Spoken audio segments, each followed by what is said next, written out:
Pitocin is probably the worst thing that you could get when it comes to trying to have your natural birth.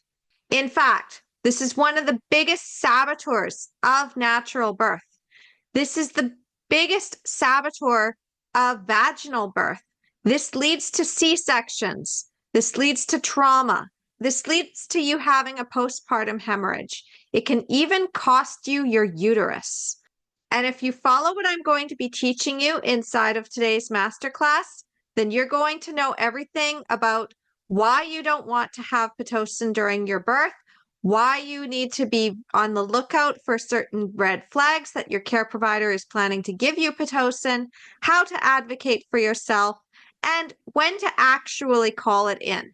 Because this is not the same thing as oxytocin, and it does cause a lot of risks. Risks that often you're not told about, because Pitocin has become so convenient for the medical system that they pretty much hand it out like it's candy.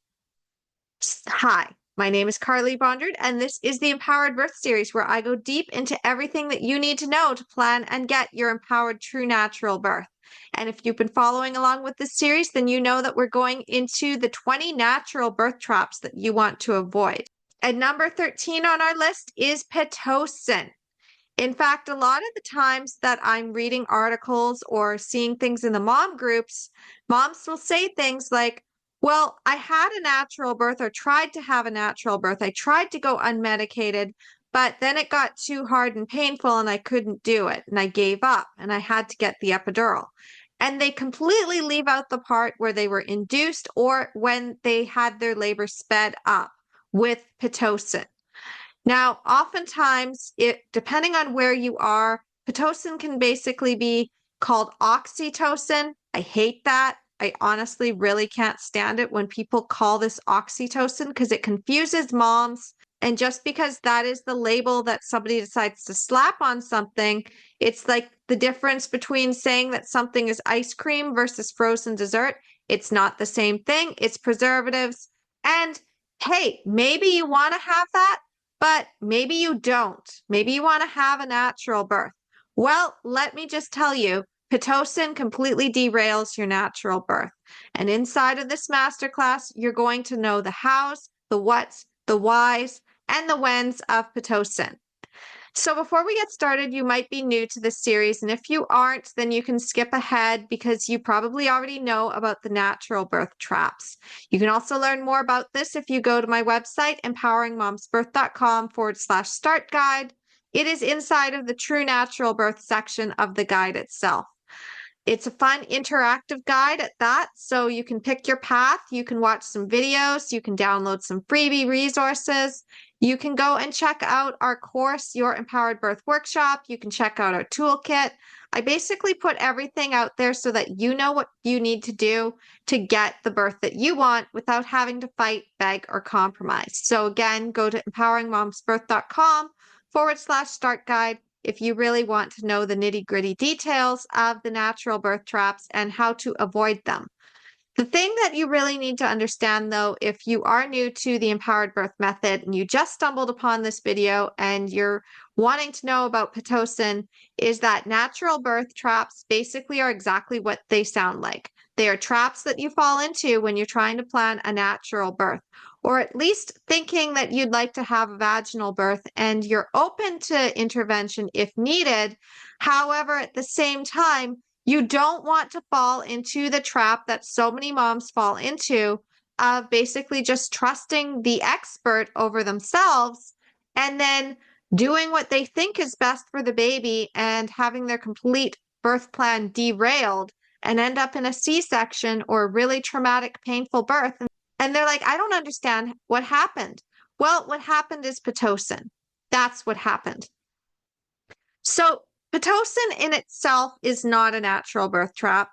It's how it's used and how you don't get a lot of information on it. Now, before we go deeper, you probably also want to know how to use this masterclass because this is not a fluff video. I'm not just going to tell you a whole bunch of little stats or anything and then tell you buy my course to learn the details. In fact, I give everything out for free. Information is free.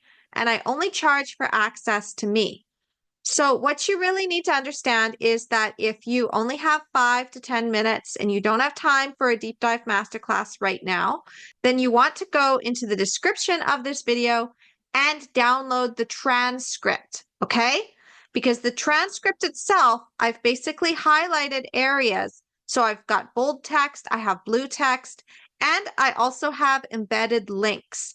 This will take you to the statistics that you want to check out, any other additional resources that I have mentioned during this masterclass, and any other little goodies that I want to throw in as a surprise. Because the deeper you go with empowering moms, the more treasures that you uncover. The other thing I just want to let you know is because I'm giving all of this information out for free, all I ask is that you pay it forward. Like, share, subscribe to this channel, pass this on to other moms who are asking about natural birth. Drop this inside of the mom groups. I've made these links as easy to share as humanly possible. If you're at a loss of what to share, then dropping the one link to the start guide is probably the best bet because that houses everything. It is the library hub of empowering moms. And it is carefully crafted and designed so that any mom can pick her path and get her empowered birth. Some go this way, some go that way, but all ways are the queen's way, and you are the empowered birth queen. So this is basically the do-it-yourself path out of my 3 paths to empowered birth. Again, you can go to my website, empoweringmomsbirth.com/start guide if you want to know the overview of that. I'll also tell you a little bit more about that at the end of this masterclass.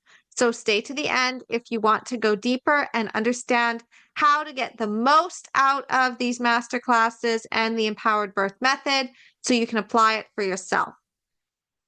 So what are we going to cover in this video? Okay, so first of all, what I'm going to do is I'm going to tell you a story. I'm going to basically say why Pitocin is such a problem and what I see in the mom groups and how this derails their births and how usually moms who've had Pitocin before, either through induction or they'd already started labor and then the medical system wanted to speed it up with drugs and things went bad. I'm going to tell you why that happens, what they basically have told me afterwards when they experience a true natural birth compared to Pitocin. I'm going to share a fun little anecdote from my friend Jenny, who is also the co-founder of Your Empowered Birth Academy. She has a t-shirt that she actually made with this fun little anecdote of how much she despises Pitocin. And I'm going to tell you how it's a trap. So basically after the story, I'll tell you how this is a trap, how it undermines your confidence, how it leads to more unnecessary medical interventions that could have been prevented, and how it sabotages your physiological birth process. I'm going to share some context with you. I'm going to also tell you about additional resources you may want to check out to learn about Pitocin. And I'm going to show you how this applies to the empowered birth method, which is my signature strategy and system that allows you to get the birth you want without having to fight, beg, or compromise. If you want to know the deeper dive, though, you want to go to the start guide. Go to empoweringmomsbirth.com/start guide. And if you really want to understand it, I've laid it out inside of my book, Your Empowered Birth. That's that little blue book behind me. And I also include that inside of the YouTube book playlist. So if you go into the playlist of this channel, then what you're going to find is there's a lot more to uncover. I have a Reset Your Mindset for Empowered Birth Challenge. And then I also have Your Empowered Birth. Basically, I just read the book to you and I tell you a little bit of extra stuff that's behind the scenes, backstory about the empowered birth movement, and about my own experiences and why I wrote the book in the first place. Finally, after I tell you about how to apply the empowered birth method, I will tell you about the 3 paths to empowered birth, how you can go deeper with this, how you can get the birth you want at any level, whether you have budget constraints or time constraints, or maybe you do like the fast path and you want to get more support from me personally. Now, I used to have an ability for you to just get right onto a call with me. I don't do that anymore, but I have had clients from the past who basically came across these masterclasses some of my older ones, the cesarean traps specifically. And then after binging on those videos, they had a complete mindset shift and they're like, I'm not going for another C-section. I'm not going to be traumatized again. I'm not going to get induced again. I'm not having Pitocin again. How do I learn from you directly? And I do have classes available. I don't work with everyone. That is why I have the complete do-it-yourself path, which this is, and why I also have self-study for those who like to go a little bit deeper and have things more structured. So I will tell you about that at the end if you want to know more about that. And then I will recap and I'll tell you what's next in the Empowered Birth series. So what you can do is you can basically follow along and watch the whole video. I do suggest you watch this at least once so that you get the overview. You can also just download the transcript and read over that and then come back and listen to the video on your own time if you don't have a lot of time available. However, I do suggest that you actually pay attention. Treat this as if you were paying for it.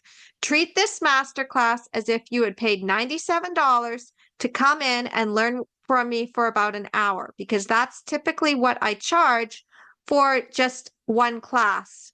I am not nickel and diming or anything like that because of the fact that information is free and I charge for access to me.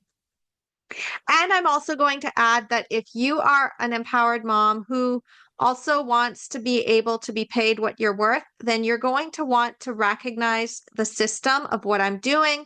I encourage you to go check out my start guide, especially going down to the bottom. There is a treasure for you, because what I'm really aiming to do is show you that you don't have to compromise. You don't have to fight. You don't need to beg.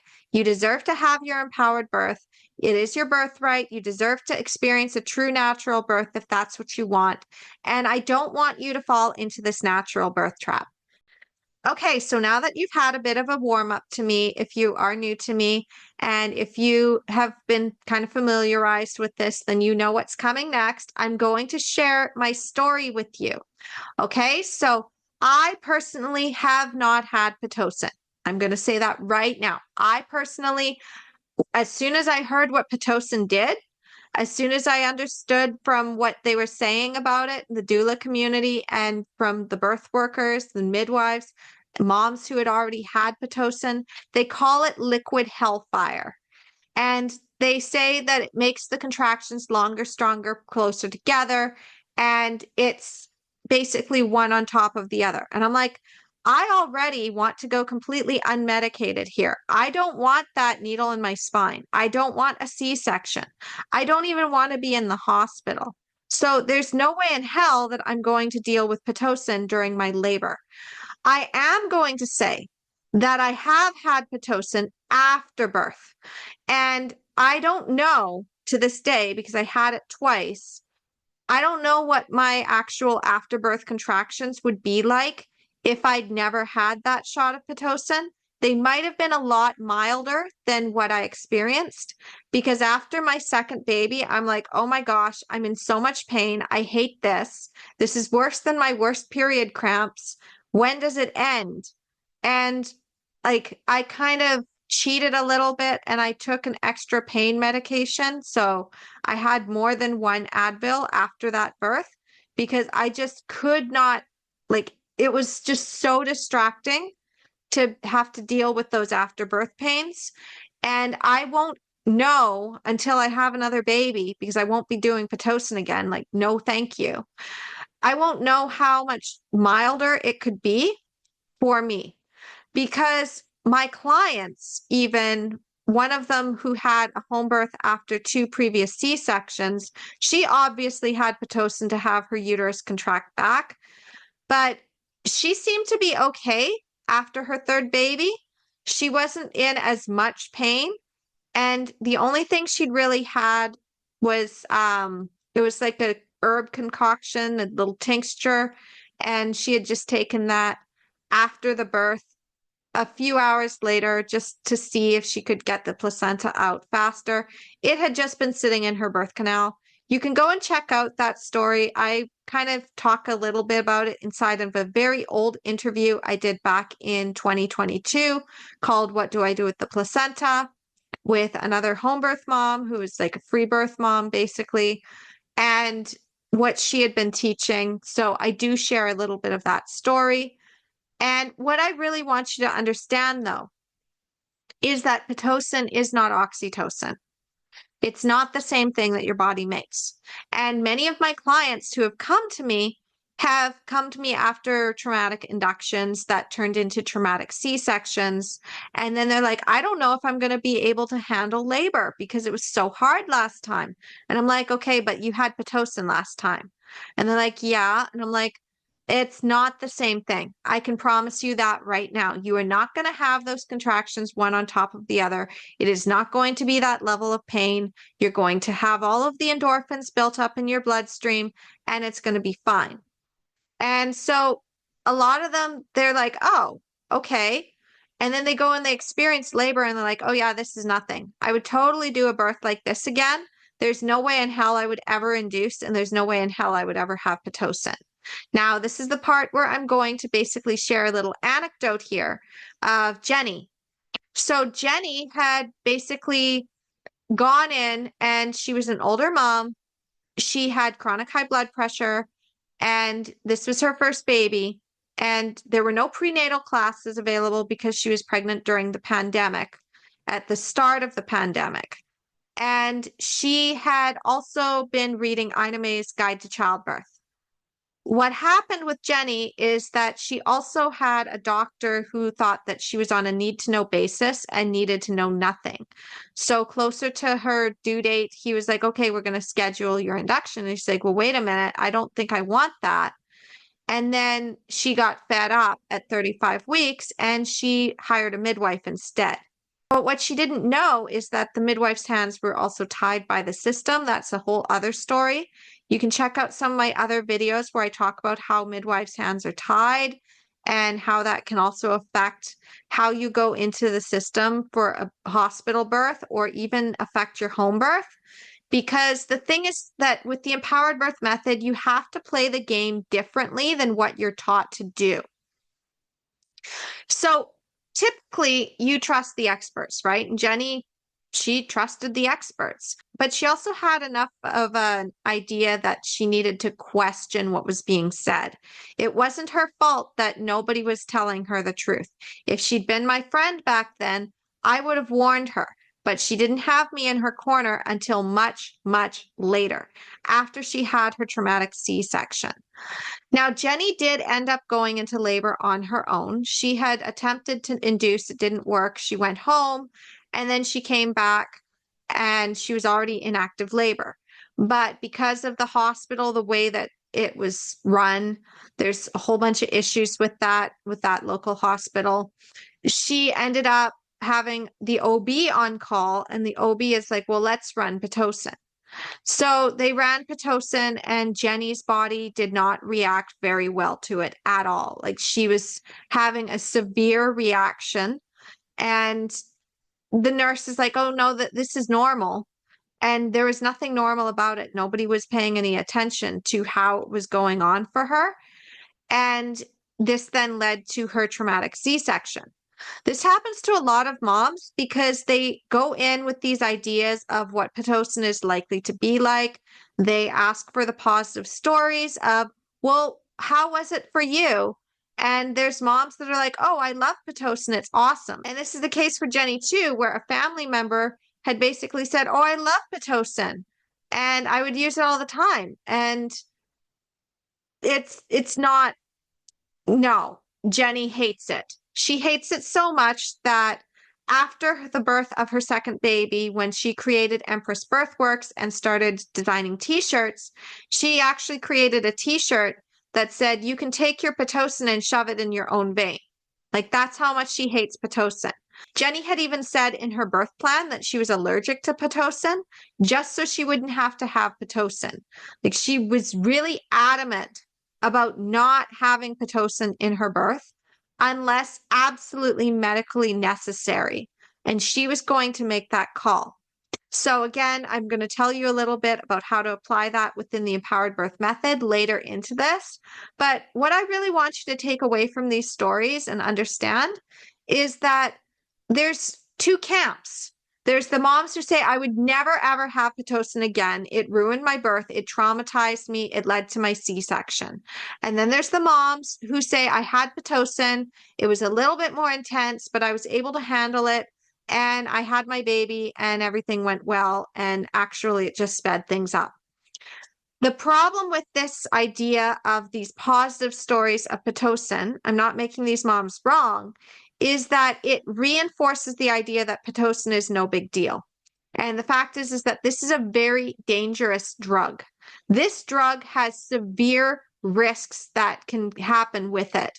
And the medical system doesn't often disclose those risks because they believe that they can handle the complication if it comes up. Not to mention, a lot of moms, they go in, they have Pitocin, and then they think, oh, well, my baby was in distress and I had to have a C-section. So thank goodness I was in the hospital because my baby would have died. They don't recognize that it was the Pitocin that actually did that. There's also something called pit to distress, where there's a lot of category 5 OBs. Go check out my other videos that I did in the series on unsupportive nurses and unsupportive doctors, because category 5s basically are in it for the money and control. So they have a vested interest in getting you through the system as fast as possible.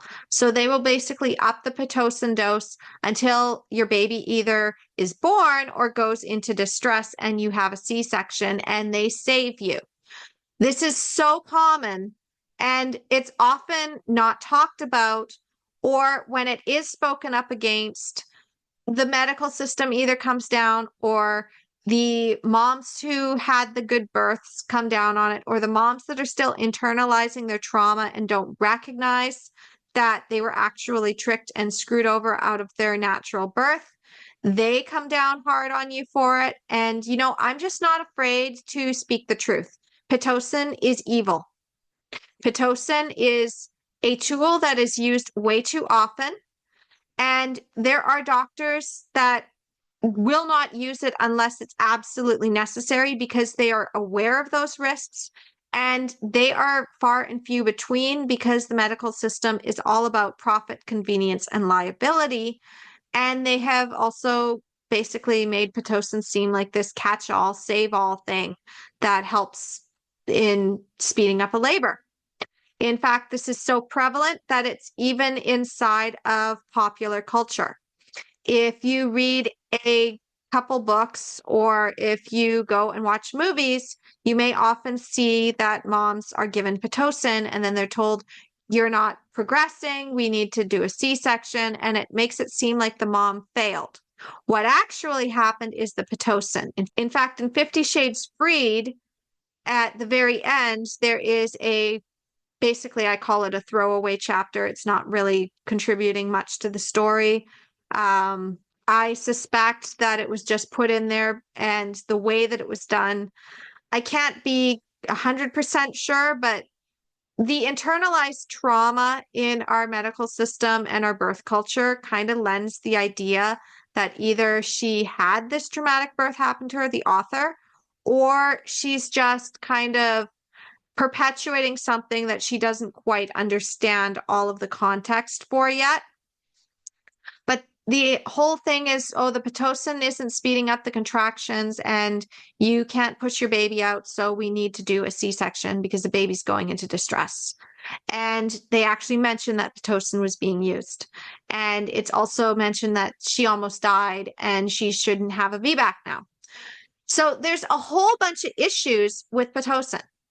And that is why it is trap number 13 on my list of the natural birth traps. Because how it undermines your confidence is that if you are given Pitocin during your birth and you aren't aware of the difference between Pitocin and true oxytocin going through your system, then you may think that you can't handle the pain and that it's you who has the low pain tolerance. And therefore, if you're attempting to have another natural birth, you may then think, I don't want to go through that pain again, so maybe I should just get the epidural. Instead of recognizing that it's actually Pitocin that is causing that unnatural pain, that every single mom that I have ever worked with who has avoided an induction and used the empowered birth method or gone on and had a VBAC even after multiple C-sections has told me how much easier their labor was when they didn't have Pitocin. And they're like, I hate Pitocin. There is no way in hell I would ever do that again. I can't believe the ease of this labor. I didn't even know I was that far into it. In fact, my friend Christine, who had had Pitocin with her first baby and ended up with a traumatic C-section, she ended up having a home birth after cesarean, unplanned at that, because of the fact that her contractions had been so mild that when she finally realized, okay, we should probably go to the hospital now, her waters released and the baby was on the way out. And the midwife arrived and she's like, do I have to get on the bed to be transferred? The midwife's like, yeah, that's actually the protocol. And she's like, well, then I guess I'm staying here. And then the midwife was able to support her at home, despite it technically not being allowed by our health authority. Go and check out some of my other videos on home birth and how to get around those loopholes if you want to know more about that. The empowered birth method, again, is all about aiming for a true natural birth and pulling back only as much as you need. So if you don't need Pitocin, if there's no reason for it, you don't need to have it just because the medical system wants you to. You don't need to introduce that into your birth plan at all, not even at the end. There's a reason why they try to push it on you for physiological birth, and there's a reason why you don't want that, okay? Especially at the end of your birth when they say, oh, you need it to avoid postpartum hemorrhage. There's a whole bunch of issues with that as well that I'm going to kind of touch on, and if you want to go deeper, I highly suggest you check out Rachel Reed's book, Reclaiming Childbirth as a Rite of Passage, because she does go into this about the afterbirth stage.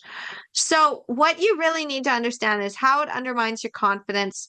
It's so painful, and the contractions are one on top of the other, that you think that you can't do it. You think that natural birth is traumatizing. You think that your body is the problem. You think that you can't handle the pain. And then you're going to crumble under the pressure. How it leads to medical interventions. Well, Pitocin, as I said, it is just not safe for you and your baby to have copious amounts of Pitocin. It blocks the blood-brain barrier. So your uterus is not able to signal to your brain, hey, we need to slow things down. The Pitocin is just going to make those contractions go, and there is no rhyme or reason to it. You can't stop it. The only way to stop it is to actually stop the Pitocin drip. And while you can tell the medical system to turn off the Pitocin, there are issues with that too, because some people just will not listen. And this is why I also say that if you are going to have a natural birth, you do not want the IV. You want to stay away from the IV because they can slip you Pitocin with the IV. And it's so much easier to slip you Pitocin if you already have an open vein. If you have no open vein, they have to do a little bit more to obtain your consent before they can run Pitocin, right? So as long as they can't touch you, you're safe. The second that you open that vein and you give them that little bit of an inch, they will take a mile, especially if they love to use Pitocin to get things going. So the other thing you need to understand about how it leads to medical intervention is that it stresses your baby out, it stresses your body out, and then leads to more C-sections. Anyone who says that Pitocin does not lead to more C-sections is not giving you accurate information. There is a problem with research studies that are being done because oftentimes what is happening is they are comparing medical birth to medical birth. They're comparing oranges to oranges. They're not comparing two different things. They're not comparing physiological birth left to unfold in its own time, in its own way, to Pitocin. So if they say, oh, well, our natural birth moms or the moms that didn't receive Pitocin, they had the same number of C-sections or it was just a few over, so it's really not that big of a deal compared to those with Pitocin. Therefore, we have concluded now that Pitocin does not actually cause a C-section. They are not going by the proper numbers.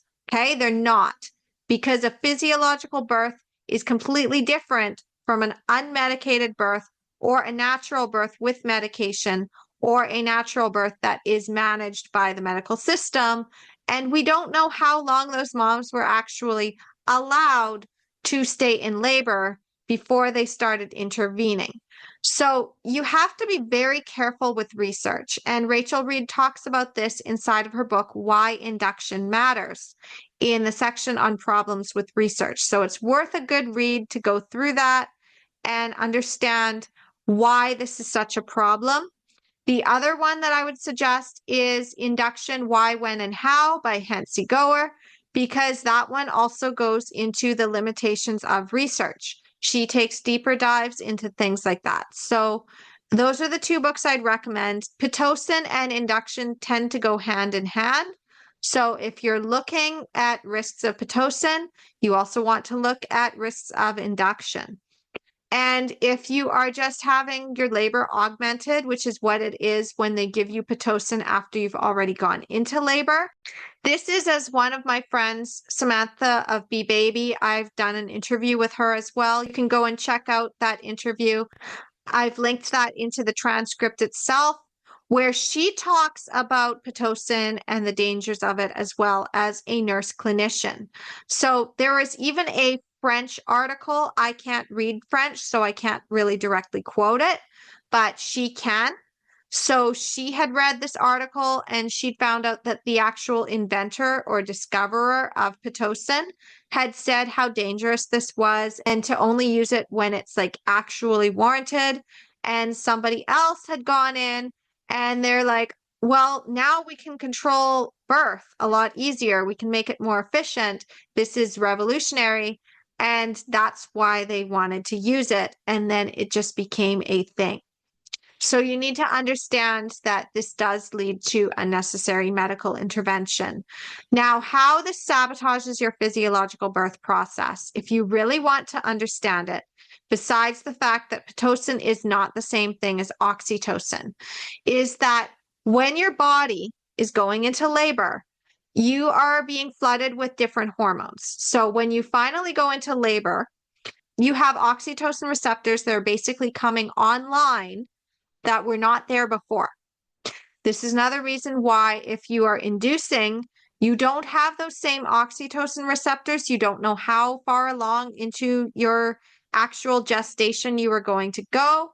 And if you don't have enough oxytocin receptors, then the induction is unlikely to work properly. And you are more likely to have a longer induction, possibly even run into a C-section. I will be talking more about induction specifically in the next masterclass, which is trap number 14, induction.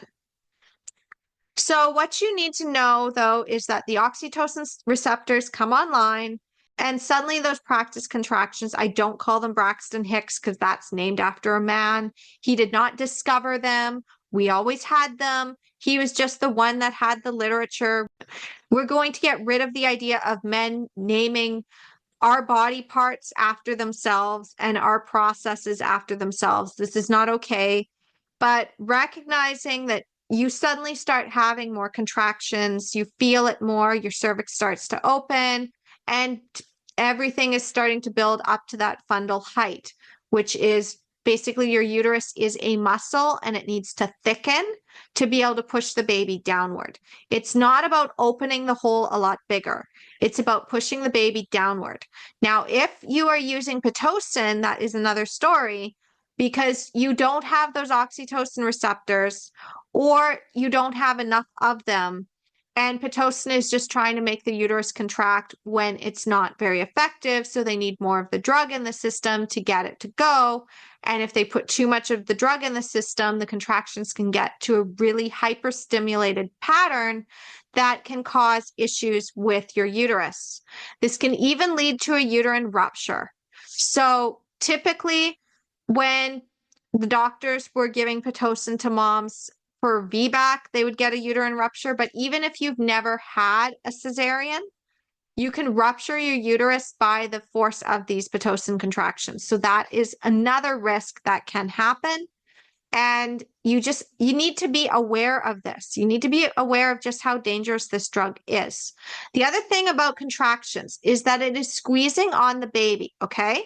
So every single contraction is squeezing your baby and it's squeezing the bag of waters. It's also sometimes compressing the cord, particularly if they break your waters, which is typical with Pitocin, because you could have an amniotic fluid embolism based on the force of how the amniotic fluid is being sloshed around. So usually they break your waters, and then the Pitocin is now squeezing the baby directly. This makes it so the baby can't get in the proper position, which can lead to more back labor. This can also lead to cord compression, which leads to the baby not being able to get the oxygenated blood flow. It's compressing the placenta, and this is again causing more fetal distress. If the contractions are also pushing downward from the Pitocin and your body wasn't actually ready to do that, because again, this is hyperstimulating the uterus. There's no rhyme or reason or pattern to these contractions. It's just like one on top of the other, like smacking a ketchup bottle. Then what happens is that you are basically pushing a bowling ball on a cervix that is not ready to open. You have to understand, our bodies are not machines. The baby pushing their head on your cervix is not what actually opens your cervix and dilates it. That's just part of it. What's really supposed to be happening is that the uterine muscles are pulling upwards, almost like when you're pulling up a sock, so that you have an ability to stick your foot inside without any issues. That is basically what's happening, is it's pulling upwards, and then it has the big strong fundus to push the baby down, strong muscle contractions. But with Pitocin, again, there is no cross between the blood-brain barrier, which means that there's no signals to your body. The other part is that with Pitocin, you no longer have endorphins coming through your system. So with oxytocin induced contractions that are coming on naturally, your body has time to build up those endorphins. The more endorphins you have, the more you're able to tolerate pain. The more you're able to tolerate the pain, the more you're able to go through the natural birth process and have it work for you.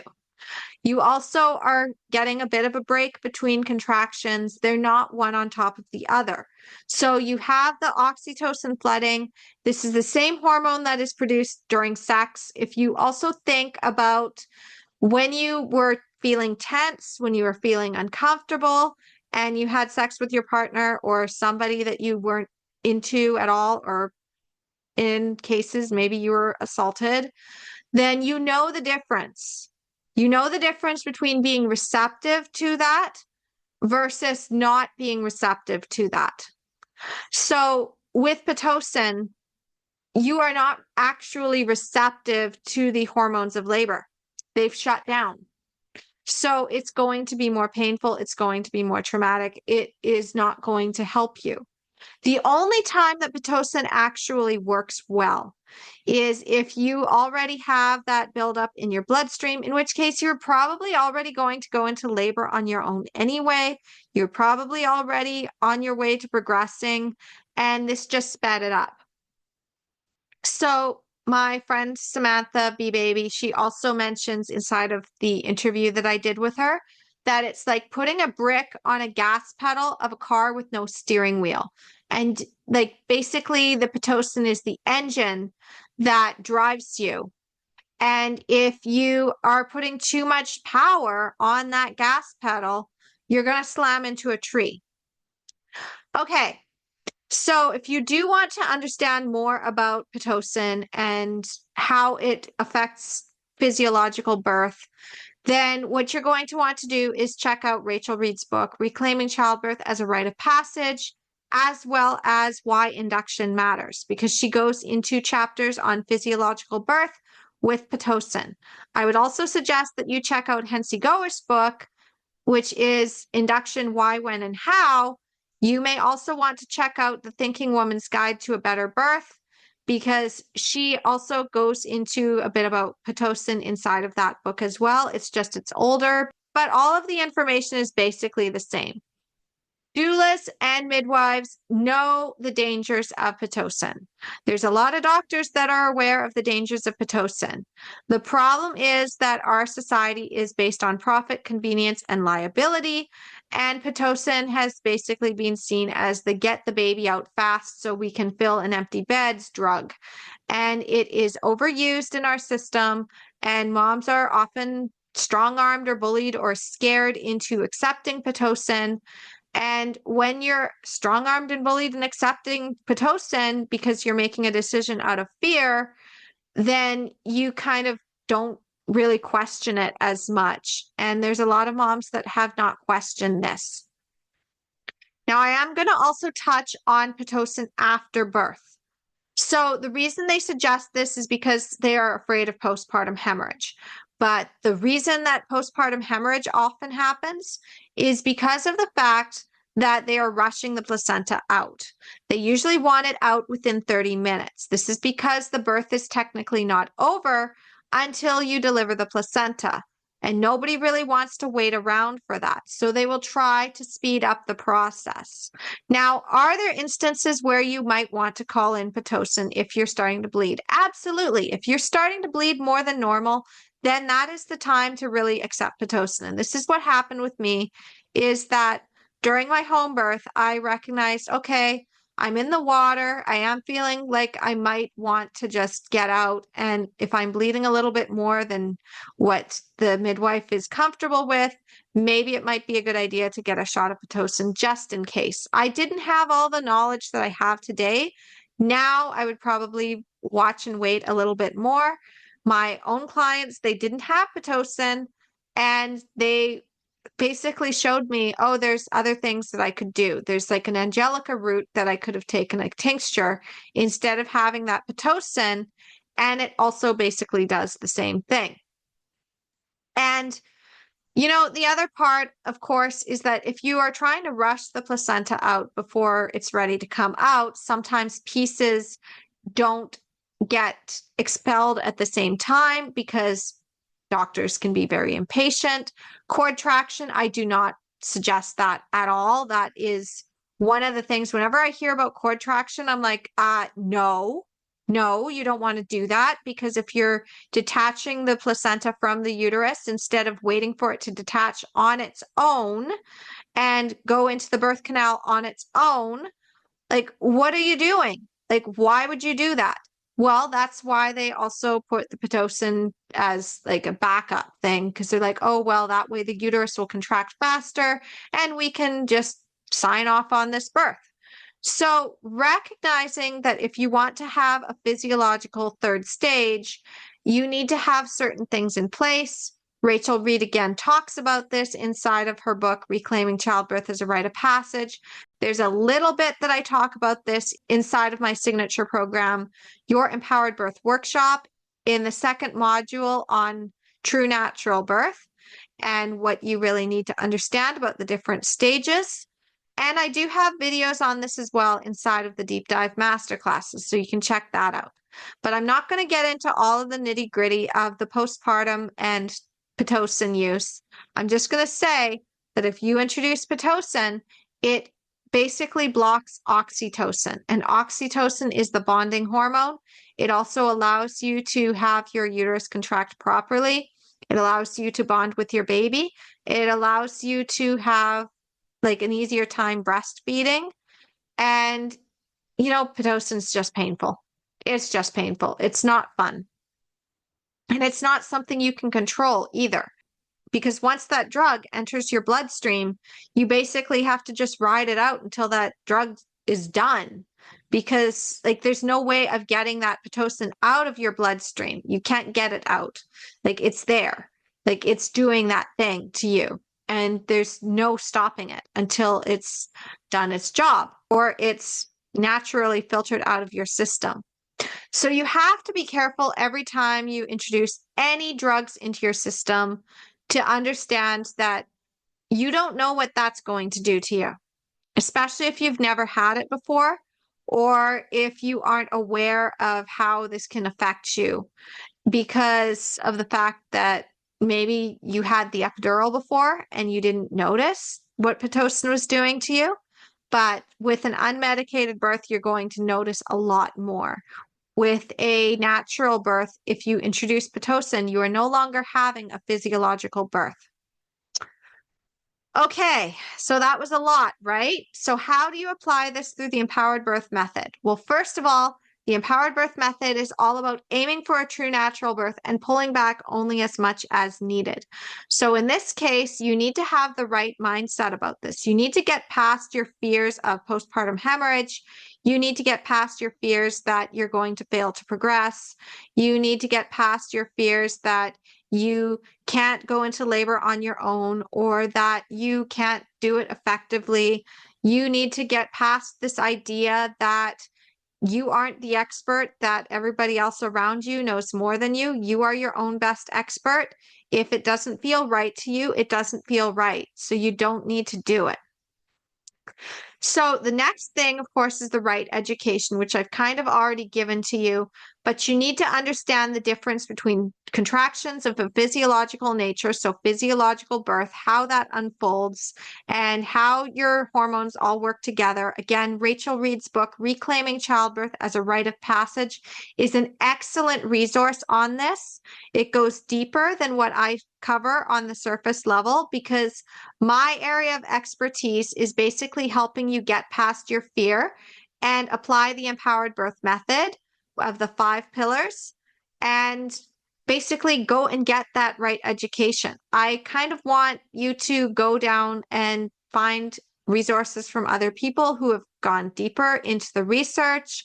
And there are lots of midwives out there that do have that knowledge. There are lots of doulas out there that have that knowledge, childbirth educators, nurses who have that knowledge, even OBs that have that knowledge. So rather than try to regurgitate the same things that they say in their content, I would much rather just direct you to that so that you can then learn from them as well. I believe that if we share our information freely, then we can basically change things around. But as long as we stay in our own little bubbles and don't share each other's information, then that keeps us stuck. So even when I started as a birth advocate, I was sharing everybody's information. So if you do know somebody who is sharing some really valuable information in the community, or you are a birth worker yourself and you're watching these videos just to see what you can send to your clients, because I am here to also make your job easier. If you do want to collaborate with me, again, you can go to my website, empoweringmomsbirth.com/start guide. I've also linked that inside of the transcript itself for you and inside of the description. The start guide has a philosophy and mission statement. You're going to want to check that out. If you are a mom and you're looking for education, I also lay out my empowered birth method much deeper into that. And I give you that right education because I want you to have those resources. There's a lot of things that when I was a new birth advocate, I was reading about Pitocin, I was reading about the risks. And the more I read about the risks, the more angry I became because moms were not being told all the facts. They were basically told whatever would get them to consent to the procedure that the medical system wanted to push on them, which often they were pushing Pitocin. As I said, they were handing it out like candy. So you need to understand the difference between physiological birth and birth with Pitocin. You cannot make a backup plan properly if you're still in fear. If you still don't know all of the facts, you're not going to make an effective backup plan. And no, going into the mom groups and asking the moms what they recommend and getting the opinion of some labor and delivery nurse is not getting the right education. You need to actually be looking at this through a certain lens.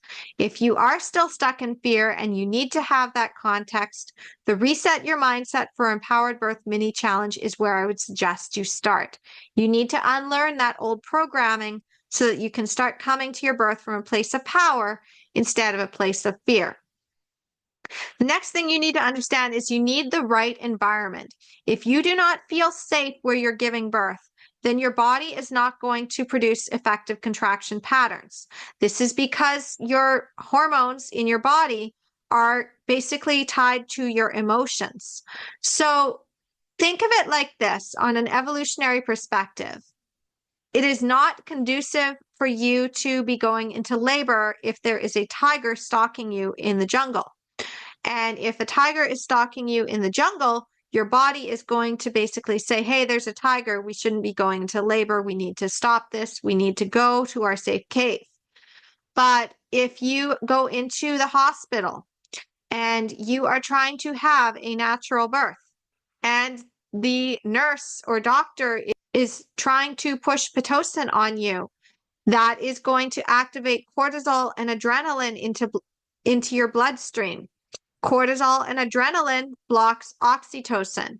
Think about this if you are having sex with your partner again and things are going great and you're feeling really warmed up and good, and then all of a sudden you hear a gunshot outside.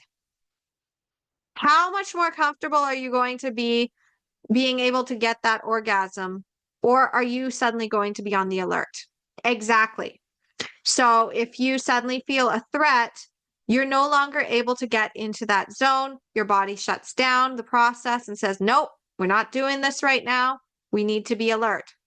The second you get pulled out of your labor-like trance and needing to listen on the outside to somebody else who's trying to push Pitocin on you, the more fear that you're going to feel, the more tension in your pelvic floor, the more tension you're going to feel in your contraction pattern. It's going to hurt more. The more you tense up, the more contractions hurt.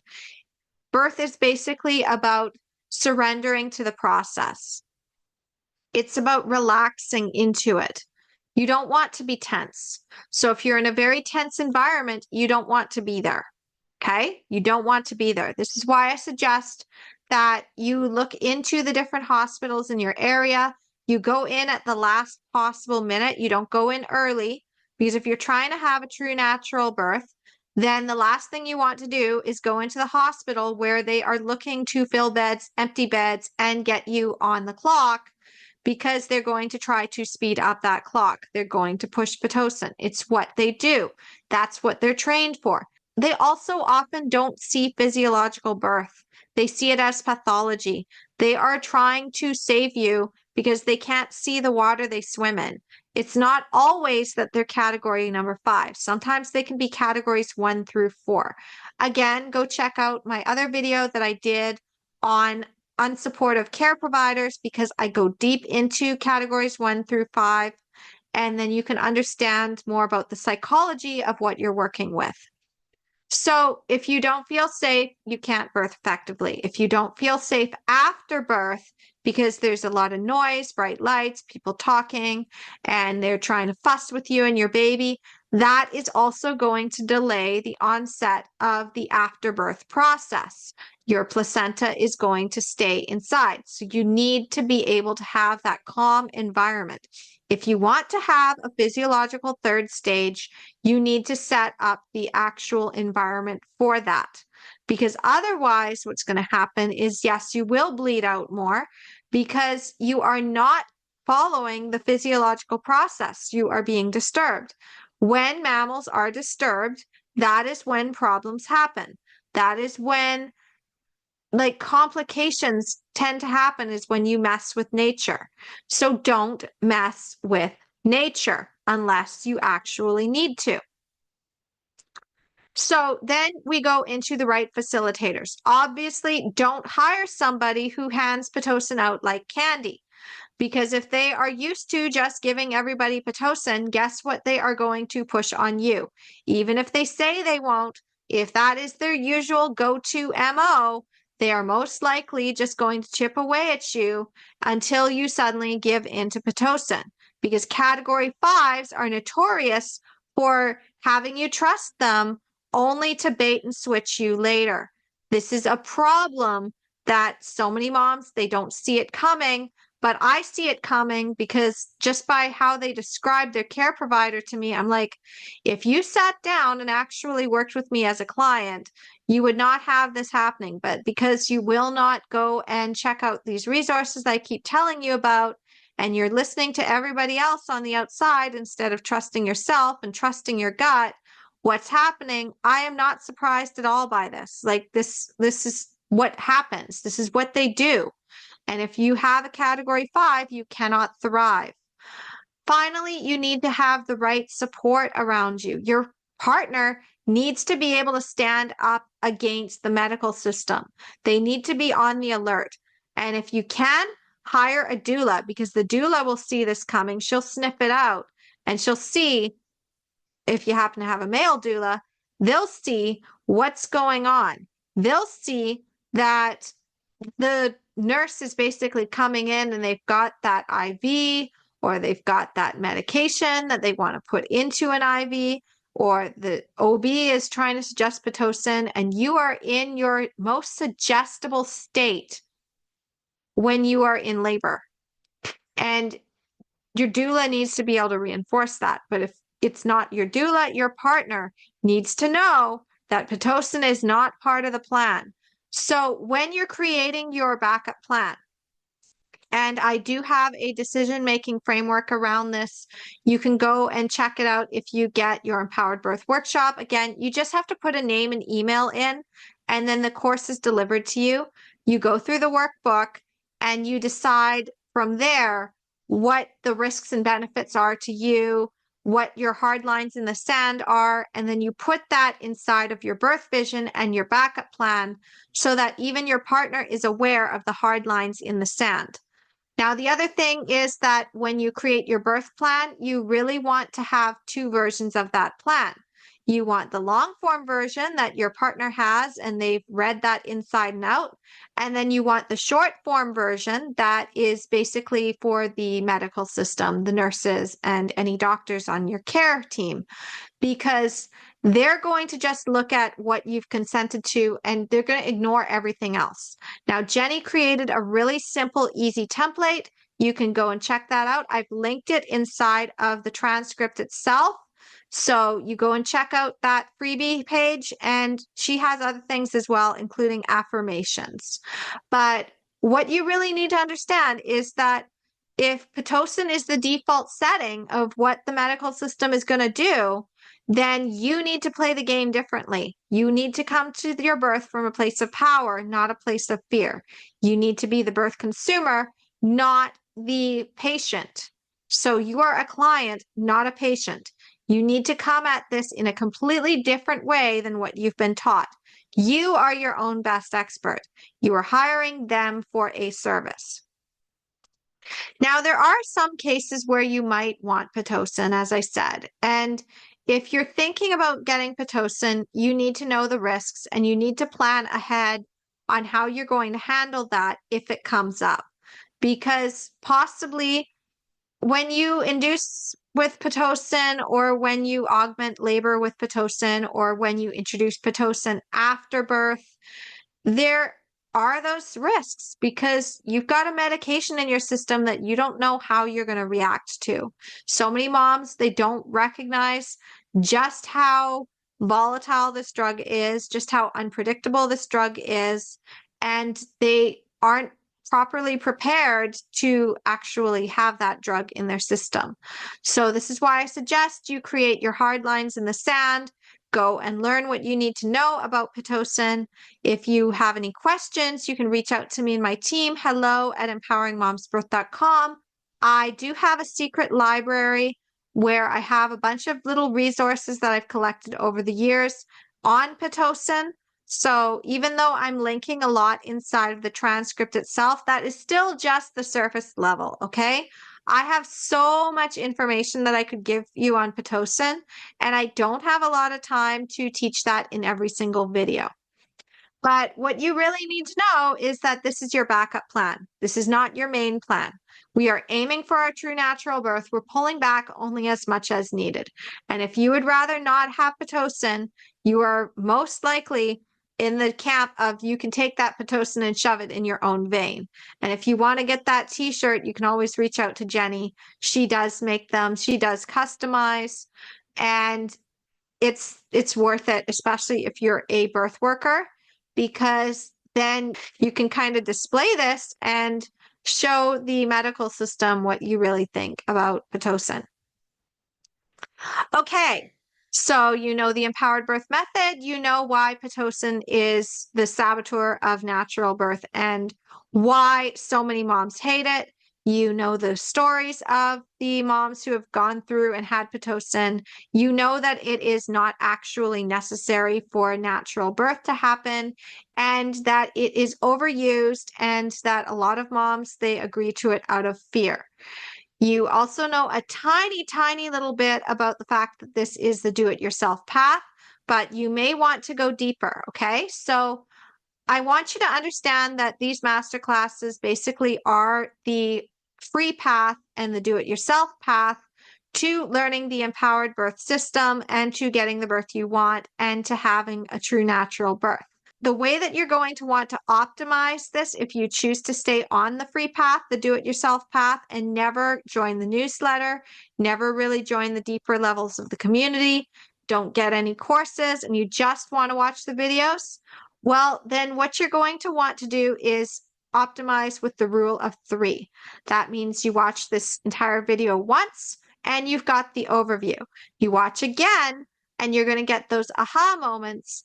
And if you watch for the 3rd time, you're going to integrate that. If you want to know more about that, you are also going to want to check out some of my other videos and what I talk about inside of my master classes. I talk about the rule of 3 in another video that's not related to birth, so I've just linked that as well for you. But as I said, the rule of 3 is very powerful. It's something that has been scientifically proven that if you only watch the information once, you don't retain it properly. If you are also taking notes, then it becomes implementation, and that's when you've got it. So take advantage of the rule of 3. If you have any questions, you can reach out to me and my team.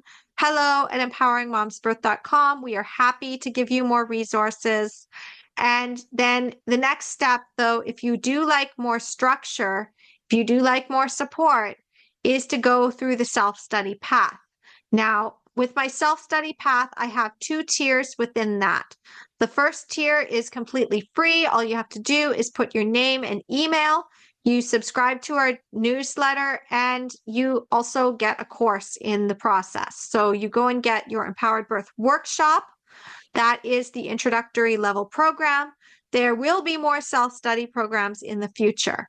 Some of them will be available just to watch on YouTube, like the Reset Your Mindset for Empowered Birth Challenge. So if you are curious about self-study, that's where I'd suggest you start out to see just how involved these trainings are. There are always action steps to take within self-study so that you can essentially get what you need and implement the information and implement the steps so that you can get your empowered birth, because I'm committed to having an empowered birth, whether you work with me directly or not. The other part within self-study is self-study VIP. These are deeper, more immersive courses, such as your Empowered Birth Academy. And in addition to that, you can also upgrade with regular self-study if you want somebody to basically walk you through the process, give you more personalized tips on what you need to know to apply the empowered birth method or any of the information within the course. And in addition to that, you also get one laser coaching call with me or one of my team members, my coaching queens, because this allows us to look over your homework, pinpoint where you're kind of maybe missing it, or get you past your fear, help you advocate strongly for yourself against a care provider, get your partner on board, whatever you need for 15 minutes of our time. We are generously going to give that to you if you have upgraded to self-study VIP. If you are not on self-study VIP and you do prefer to have more coaching support, then the final path is premium coaching. Now, this path is not accessible to everyone. We do have a steep price tag. We do have requirements for you to come in on these calls with us, and we do charge for our time. So we do not take on any free calls. I used to do this in the past. Now I don't need to, because I have the self-study path and I have the do-it-yourself path. So if you do want to get on those calls, though, you need to fill out an intake form, and priority tends to go to those already enrolled in our high-level premium coaching programs, or with our one-to-one services of just like individual coaching, which is where I started out with my clients. Rebecca was one of those one-to-one clients. She ended up having a home birth after 2 cesareans, and she had been induced with her first baby. So she had no baseline to compare real labor from Pitocin-induced contractions. So she was also pleasantly surprised by how easy her labor was. Transition was kind of tougher for her, and she was still able to get through it. And she did it at home by herself with her partner catching the baby and me on Zoom. So recognizing that that path is not accessible to everyone, we do have an intake form that you're going to need to fill out. If you want more information about how these actual programs run, or you have any questions, you can first go check out the start guide. Go to empoweringmomsbirth.com/start guide. That will give you the overview of the empowered birth method. It will tell you more about true natural birth, the mistakes you're making as a first-time mom, seasoned mom, VBAC mom, so you can avoid the trauma or the repeat trauma. I talk about the philosophy and mission statement. I share some of the success stories, including Rebecca's story and Jenny's story. I also tell you about those 3 paths to empowered birth.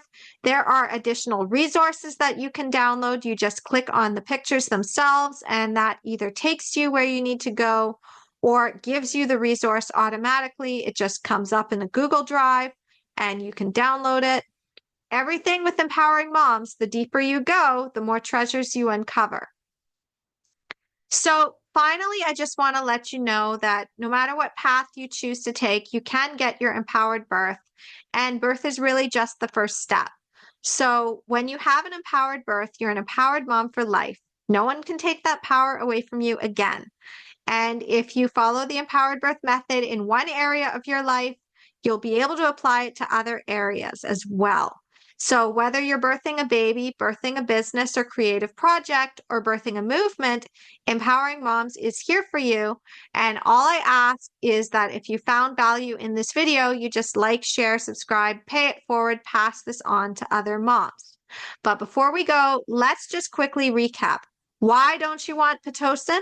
Because it sabotages your true natural birth. Completely sabotages it. If you have Pitocin, you are no longer having a physiological birth. It has completely hijacked your hormonal process. It is going to cause your contractions to be longer, stronger, and more painful than they otherwise would have been. It could cause your baby to go into distress. It can cause C-sections. It can actually cause uterine rupture to happen, even if you've never had a previous C-section. So you do not want to be introducing Pitocin lightly, because this is a highly, highly volatile, unpredictable drug. And I'm just going to say it. I'm just going to say this is not something that you want. Pitocin is not your friend. Pitocin is not oxytocin.